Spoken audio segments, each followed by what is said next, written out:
Brave and Courageous. Welcome to the Brave and Courageous podcast, brought to you by Advocates and Angels. My name is David. I'm starting this podcast. I'm one of the founders of Advocates and Angels, and the other founder is my wife, Bethan. Beth, could you give us a little bit of an update for the people as to why we started the charity that's led to the podcast? Yeah, so we had a daughter called Lydia back in 2015. She was born with a rare genetic condition. She went on to develop significant disabilities due to some surgical blunders, and as the years went on she did deteriorate, and we ended up going through palliative care with her, and she unfortunately passed away in 2020. During that time we had, our world was turned upside down, wasn't it? And we saw huge gaps within the world of disability where we could help and we could give back. So in 2017, years before Lydia even passed away, we wanted to put some care packages in place at our local ward, and that kind of set off a movement, wasn't it? It was kind of like a secret hidden need, if you wish, that no one had thought about before. We started with some care packages in June time, and by Christmas we'd had enough donations back to set off the next box of care packages. And the care packages have gone from there, but as time's gone on and then Lydia died, we wanted to do this full time, didn't we? Yeah, and we like many people thought that there are a lot of services that we would simply fall into when we're in these situations. And when Lydia was unwell, when Lydia passed away, as a family we thought the services are just there and we just fall into them. And many people still do think that way, that there are services that will just come and almost sort of save the day, make things easier, be there for you. And there were some services, but nowhere near really what we expected. And actually in some of those gaps where the services didn't arrive for us, we thought we can actually fill those gaps for a lot of families, and so that's what we've aimed to do, isn't it? 100%, yeah. Yeah, we thought about starting this podcast so that we could get a few more people involved with what we're doing. We've spent the last couple of weeks, haven't we, with Cullen, who we call our podcast expert. Yeah. Been coming in and leading us through that. How have you found that? There's a lot more work that goes on behind the scenes. It's not just a case of like pointing a camera, setting some mics up. He makes it look effortless, to be fair, because he's been doing it for so long. So it's been really interesting, like seeing the behind the scenes, and I still feel out of my depth with it, I'll be honest. How about you? They're doing a podcast out of your depth. I think it'd be great. When you start talking on them, then I suppose it's just getting us to stop, probably, for the both of us. But yeah, I've really enjoyed meeting Cullen and working with him as well anyway. I do think that the guy that you sort of meet on his podcast is the person you deal with pretty much in real life as well, and we want to sort of have that as well, a bit of authenticity from the podcast. And there's probably helps with all the tons of ideas that we've got floating around, that we can put them into practice in the podcast and put them out to the people as well, so that people know a bit more about the charity of what we're doing, but also we're able to have a bit more of a voice alongside us. So I'm really looking forward to that. Some of the people that we might meet, bringing in some of the team that we've got that help us in the charity, definitely. And putting them out there to be a clear part of the charity for other people to see as well. And some of them being parents and some of them just being volunteers. So yeah, really looking forward to that. Just to let you know, we are also going to have our videos put out on all of our social media platforms. If you're not already following, we are on TikTok, Instagram, Facebook, and we've got a YouTube channel we're going to be developing as well with these podcasts. We're also going to be putting the audio out for it onto Spotify. Is this SoundCloud? Is that a thing? That's in my head, isn't it? No, it's only for rappers. We can do rapping. Yeah. What was it? Spotify was another one, wasn't it? Apple, Amazon. You're basically Apple. Official podcasters. Apple, Spotify. Okay. Amazon. There's loads actually. But Okay. We're also going to be putting the audio out on Spotify, Apple and Amazon, so you'll be able to follow along when you're on your train journey or anything else without watching the video, but the videos will also be available. Yeah, to give you a little bit more of an introduction to our charity, because that has been a little bit of the issue, is getting our name out for people to know who we are. So you might be watching this podcast, not know who we are, and we want to tell you exactly what we do.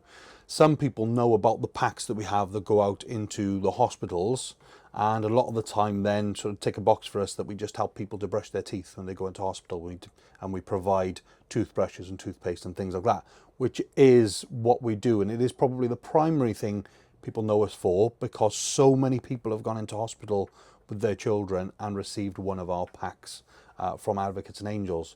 But that's not all we do, is it, Beth? No, it is not. And with the care packages, we support 20,000 people a year. We started in Swansea at our local ward in Morriston, and we now serve every children's ward in Wales and southwest England. We've got really good and strong relationships with the health boards and the healthcare support workers, and obviously the families and the children that are the main reason why we do this. But yeah, we started with hygiene essential packs. We then branched out to breastfeeding packs. We do an advocate and caffeinate pack, which is medical binders. And we also do a toothbrushing hero pack. And every time we put a pack out, we get feedback from families and parents, or we get new volunteers involved, and it just grows and snowballs. We've also done bereavement support, bereavement holidays, bereavement casts. So if you've lost a baby or a child in South Wales, we offer a casting service where hands and feet can be cast, because we know like how difficult it is when you've lost a child to financially support a bereavement cast, because they are not cheap. So we have paid for training for bereavement casts to be done. We've done loads, actually. So let's bring it back in a sense of put you a little bit of pressure on you now, because I think you are the best placed person to do this. Oh, goodness, yeah. So if we're a family and we are in hospital and our child has been diagnosed with a long-term condition, disability, I've had a hygiene pack from Advocates and Angels, which is our primary packs that are given out in the hospital, and we go, okay, this is the charity Advocates and Angels, and we're being referred to them. As a family then, what sort of support are we looking at? What am I going to find when I get in contact with Advocates and Angels and I'm on board with the charity? So a lot of the time it's tailor-made to the family. We are very, very different in the way we approach things, because we are not illness or death specific. So we do not support a family based on the illness that their child has developed or will develop. We also don't support bereaved families due to how they have died. So whether you've come under hospice, whether it's been sudden, that doesn't make any difference to us. The threshold is losing a child, so we'll support regardless. But a lot of it will be someone phoning up or emailing in, and then we will get to know that family in particular, work out what their needs are. If we cannot find the funding to be able to support them, usually it's things like food vouchers, usually it's things like energy support. Normally, sometimes it can be me picking the phone up, ringing around and doing like paper and admin work for the family to be able to like take pressure off whilst they're in the depths of either grief or diagnosis. So there's a lot of that goes on behind the scenes. If we don't have the funding for it though, I go to our database and I work out what charity can do what. We're not afraid, we do not gatekeep as a charity, and we're not afraid to signpost families on. I think from our lived experience, I couldn't care less whether we're one or one of 1,000 families that the families get support from. Going through it ourselves, there is not enough support. There isn't. And so families might have to be supported by 20 charities, but that's for them to find the support. So I will spend hours on the phone, hours in a spreadsheet trying to work out how to signpost, how to sign them up, finding them holidays, finding them grants. Yeah, there's just a bunch of stuff. Very recently, we've just come off the back of a fund where we've been giving families carbon monoxide awareness, carbon monoxide alarms for the house. And that's because they come on with things like tanks of oxygen and... Yeah. Things like that. And just educating people, really. I was on the phone to a mum yesterday trying to explain a diagnosis to her in like layman's terms, because you go into the hospital, you get this bombshell of a diagnosis, and sometimes you can't hear past that diagnosis, and then it's only when you've got home that you kind of start processing, if you wish. And so she called up yesterday just saying, this is the diagnosis, what does this actually mean, how can I get help? And I spent about an hour and a half on the phone signposting and sending her to another charity which was like specific for her child's needs. Yeah, so there's a lot that we do in the background, but I wouldn't say, apart from the care packages, our care packages are a kind of like what you see is what you get unit that goes out. But when it comes to a family, it'll be whatever that family needs. Yeah, and that, like I say, it's from a lot of lived experience, isn't it? Because I remember how heartbreaking it is when Lydia died particularly, and then being told, sorry, you don't qualify, she didn't die in the right way for us to support you. And actually all you wanted at that point was support. And it wasn't, you can't come here, but you can go to that charity, which is what we do sometimes. We'll sort of go, okay, maybe we aren't specifically for you, but actually we'll find the guys that are. Totally agree. But instead it was, there's no support for you because your child didn't die the right way. It's like, well, and wow. I think there's also like a step back from that like when she was in the hospital, like her head was leaking cerebral spinal fluid, she had chemical meningitis, she was like severely unwell, she'd been fighting sepsis 3 or 4 times, there was no support at the bedside. As soon as we'd airlifted her out, and we'd travelled like 4 months up the line, and she'd had 6 cardiac arrests and cerebral palsy, it was that cerebral palsy ticket that opened the doors to go, oh, now you can get support. But up until that point, she was invisible, and I'll never ever do that to another family ever again. Like, the way I was treated from the moment she came out was inhumane, and that should never have happened, but it did. And that's why we try and get our packs in as early as possible, so the earliest intervention we can help with signposting from day dot. And actually a lot of the time we found, didn't we, that it was linking to other families, and the information they had for us and we had for each other was the most helpful information. Even, other families are like the actual like bloodline of it. Yeah, and that's why we link them. Our aim is to link families together. Yeah, just for mental health and like resilience. And do you know how many other girls like I pick the phone up to, like this time of year or that time of year, because they were going through something completely different, but we were on the same timeline. Like timing as well is like a huge thing of it. Like being in the same parent accommodation, being on the same ward at the same time when, you know, when the global pandemic hit out, like we were all in it together. There is a sense of like belonging that I just don't think you get with anyone else. Yeah. And it's vital. Yeah, and we started just from our house, from our own funds, taking packs out to hospital, didn't we? £25. Before we even knew the name Advocates and Angels and everything else. Look how far we've come. We do serve all of Wales, all of South West England, and further afield as well. And we do all these types of services for these families. And obviously we've come as far now as to be setting up a podcast with the help of the one and only Cullen Mace from Central Club Podcast, obviously. Yeah, it blows my mind sometimes, to be fair. So now we're doing this. What's your aims, your hope for the podcast it's going to achieve? Awareness of the charity and the work we do. Awareness of who we are. I want our name, Advocates and Angels, out there, and I want it commonly known. We are a registered charity. We do the work. But we don't have the marketing budget. Yeah. I also want to meet other families and hear their stories, because it will.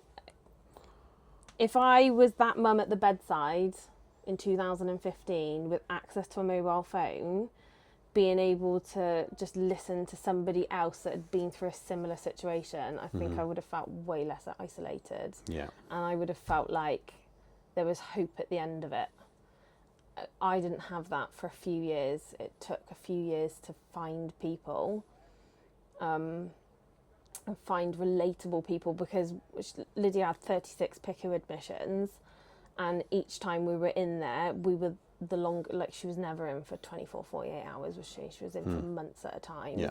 And there'd always be something significant going on with her. She was never just ventilated, she was oscillated. She was never just on your, like, 3 basic antibiotics. She was on meropenem, like, you know, the shunt that she had was never just the basic shunt, was it? It had to be the ventricular one into the heart. She was, like, completely unique, and it just felt so isolating and lonely for years until I met 2 or 3 other people. And I just think if we can offer that to a mum at the bedside or a dad at the bedside or somebody else who can relate, I suppose, I think it would have made me feel,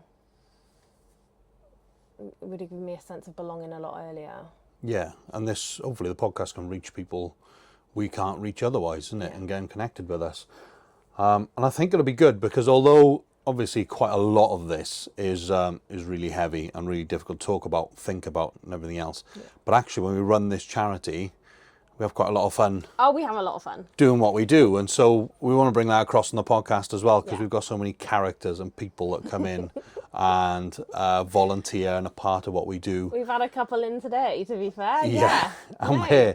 we're usually laughing and having fun and all that sort of stuff. Yeah, So and also share that with families, that it's okay to, like, have fun, and it doesn't have to be layered with, like, layers of grief and like a weight of, like, it's not okay. Like, you can still be you and be caregiving. You can still be you and grieve at the same time. It doesn't make you a bad person. yeah, so we're going to get some more of our team, our wild and wacky team, and different people Our that we have amazing volunteer. team, to be fair. Amazing, but also wild and wacky. Yeah, I they're all would going like to be to involved. see, like, the board of trustees do a podcast, because Trustee podcast. yeah, that would be cool, because there's a lot of, like, admin and kind of, like, box ticking. Yeah. And there's a lot more that goes on in the background, so that would be a good perspective. I think we've got some amazing volunteers that would be more than willing to come on and just show their personality, because it's chaos here some days. Yeah. I'm just thinking, I don't know, who else have we got? Like, I'd love to be able to interview some healthcare workers. I'm going to get Matt on a few with me, Oh, just yeah. because he's loud and brash, and The Ant You'll and see. Dec of Advocates and Angels. so we've been called, we've been compared to Ant and Dec, you know, but, you know, better version, like, you know, up to date version. And then we're obviously going to have families on. There's so many families have wanted to share their stories with us, Yeah. isn't it? And so many that have wanted to share some information and have an outlet for what they've been through, and they're so unique, the stories. It's mad that being in a hospital, in a children's ward, in intensive care and all of these conditions, you'd think a lot of it sounds the same, but actually there's such unique stories for each and every child, family. Yeah, and, like, when we went on Wales Online, for instance, Lydia had Dandy Walker syndrome. Okay, it was pretty rare. She had the OFCD genetic condition in the background as well. But when I shared about Dandy Walker syndrome, some woman reached out to me saying, my son's got this. And I was like, no way. That is unreal. She told me she was Polish. You know who you are. And I thought, oh, great, there's another little boy living in Poland. And she actually lived 5-minute walk away from our house. Mm-hmm. So that was just like, what? Like, it's putting yourself out there, you will find your community, you will find your people. And she gave me such a sense of normalcy.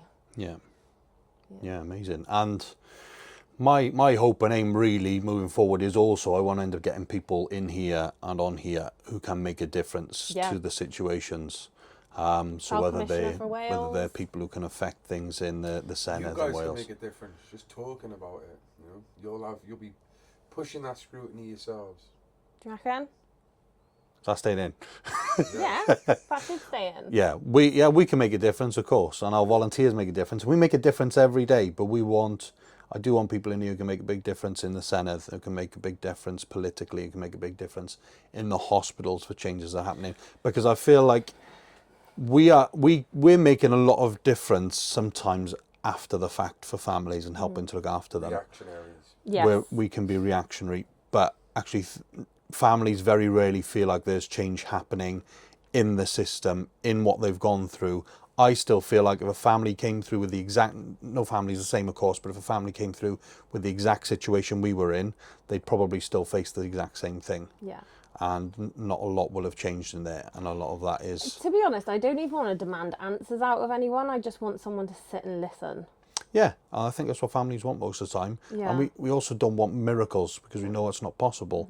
but what we do want is somebody to listen and react to the realities of what has been going on, not with a care for protecting anybody or protecting anything and shutting down stories because actually it makes things difficult. Yeah. You know, families only mainly want to be heard and for changes maybe to be happening for suffering that they and their children have gone through. Yeah, it's interesting you say that actually, because we've supported, like I said, thousands of families every year. And I've also spoken to people on health boards, and this was just during my time, during Lydia's life, you know, like when you talk to the professionals, and a lot of the time they're afraid of like the money aspect. And I have never met a family that has wanted money. No. Money has come as a consequence of what's happened, but actually 9 times out of 10 they just want to be listened to, and they want to see change, and they want their child's legacy or their child's injury, for instance, or whatever has happened, they want that to be the pivoting point to change things. Yes, it goes on for money to be paid out, but it's not actually money that the NHS should be protecting. It should be listening to the families and yeah, instead of being reactionary. It's a very good point, actually. And our family, like many families, never even... I remember contacting a hospital once just for admittance of something that happened and an apology. Yeah. I don't want anything else. No, we don't want money. But you couldn't have an apology. We couldn't have an apology because actually there would have been an admittance of fault, which would have potentially led to money if somebody wanted to. But it wasn't So the about... apology doesn't happen. It wasn't about an apology as such, was it? It was more the fact we wanted to know what had happened, because this brain injury had happened during a surgery for her. And it was more to the fact that we wanted future anaesthetists to know what had happened in that room, so we could prevent it from happening again, or just so we could learn from it. Like, Yeah. I don't think an apology would do much for me. No, but it is important to have things acknowledged, isn't it? That things have happened. But, you know, these are some of the difficulties. Like I say, I think we'll probably have plenty of stories that have similar Loads of things to that. content, yeah. We've got an understanding of the podcast now and of the charity and what we're hoping. So what's upcoming? What's upcoming for the charity, first of all, of what we're doing next, what we've got coming up? Fundraising, lots of fundraising. We've got some influencer events that are going to be going on for the next 12 months. Hopefully they'll be monthly events. So we want to get local influencers to the health boards that we're working with. So if we're in Swansea, we're going to be working with Swansea influencers. They'll be given like a bingo, and that bingo will have 24 challenges on for them to complete in the month that they are being an influencer. Well, I've already seen one of these have started, Beth, and I've seen some of my favourite influencers out there battling team... I heard Team Green is the best, apparently, and then there's It's our team. Oh, yeah. And there's Team Yellow and Purple, and they're all fighting already on And social Catherine's media. Team Red. So it's already started, isn't it? Yeah, So it has already started, but I want to lean into that and grow it. So once you've completed a bingo number, you get to hide a little courage cash in the community for families to go out, hunt, and when you scan it, it will have a courage card, and that courage card will have some information of some type of disability. So what I want to do is educate the public on disability awareness, because our story is long and complex, and part of that story, Lydia was trolled online, we were trolled, we were sent death threats. It just got horrendous, all because she had a disability. And I've thought about it long and hard over the years, and the only way that that's going to change for the next generation is for them to be less ignorant. So education is key, and understanding what that disability is. So there's 24 different types of disability on these 24 cards, but I'd like families to come forward, talk about their child's disability. We can make a courage card, and we'll grow the courage cards and the collections and the bingo lists. And yeah, hopefully, I think that's the goal from the influence for impact nights anyway. That's kind of that, and fundraising, because we need a minimum of £30,000 a year to stay open and keep our services running, and that's without anyone taking a wage. That's just to keep lights on and the care packages running. So we need to keep running that. And then I would like to just grow the charity. I'd like for us to, I don't know what I'm after really. So the campaign that we've got, it's good fun. The influencers are involved. We want to build that with more influencers getting involved, but it comes down to the reality of, if a charity is going to keep running, we have to be raising funds. And I think over the last number of years when we've been running, as a charity, we've been very practical about just going and doing the practical stuff that's needed in the hospitals, and not so much about doing things like this podcast or getting out for people to know who we are. And so as soon as some of the influencers have become real good representatives of the charity, amazing. haven't they? Yeah. And the reality is we need the names to get out, our name to get out, and the fundraising to happen in order to keep doing what we're doing, in order for packs to keep going into hospitals. It's as basic and as simple as that. So as much as it's great fun, we also do really need to be fundraising for that. And we've got events coming up for that, so people know who we are, people donate, people get involved.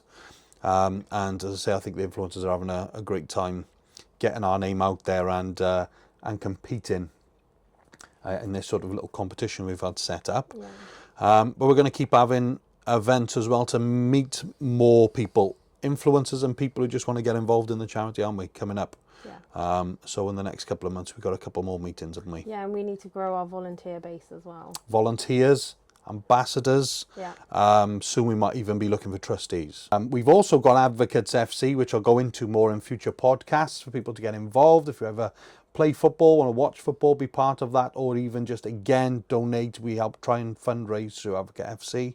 So we're running games for that on a regular basis. Yeah.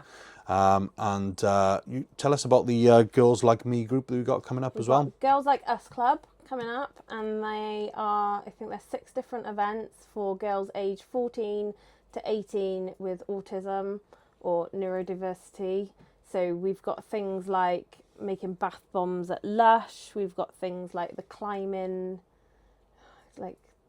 centre in Swansea, we've got swimming, we've got the cinema booked out for them, an entire cinema booked out for them. Nice. So yeah, that's on our Eventbrite at the moment and on our webpage under the events.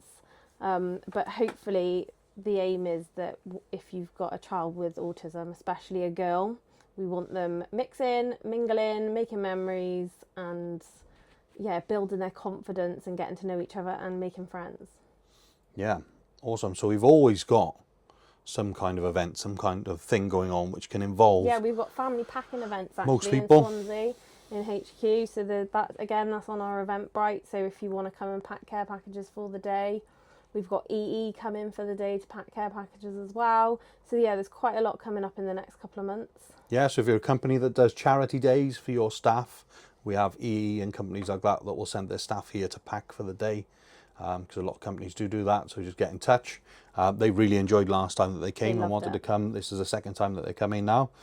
So we've got things like that. And for the future podcast, Yes. we want the people who are watching, if they feel they can add something, be part of it, to come in, don't we, and be Yes, part of the 100%. podcast, as well as volunteering and everything else. So if you've been affected by disability, pregnancy loss, child loss, anything that our charity supports, you'd be more than welcome. If you've been an advocate for a friend's child or a grandchild, you'd be more than welcome to come on. We'd just love to meet new people and yeah, hear very different stories from ours.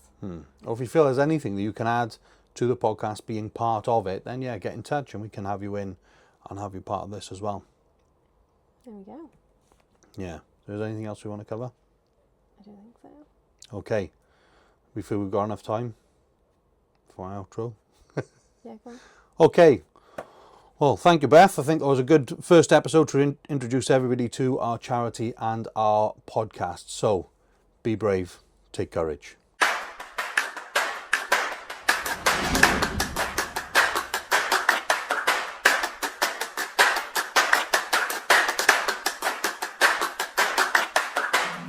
The brave and courageous.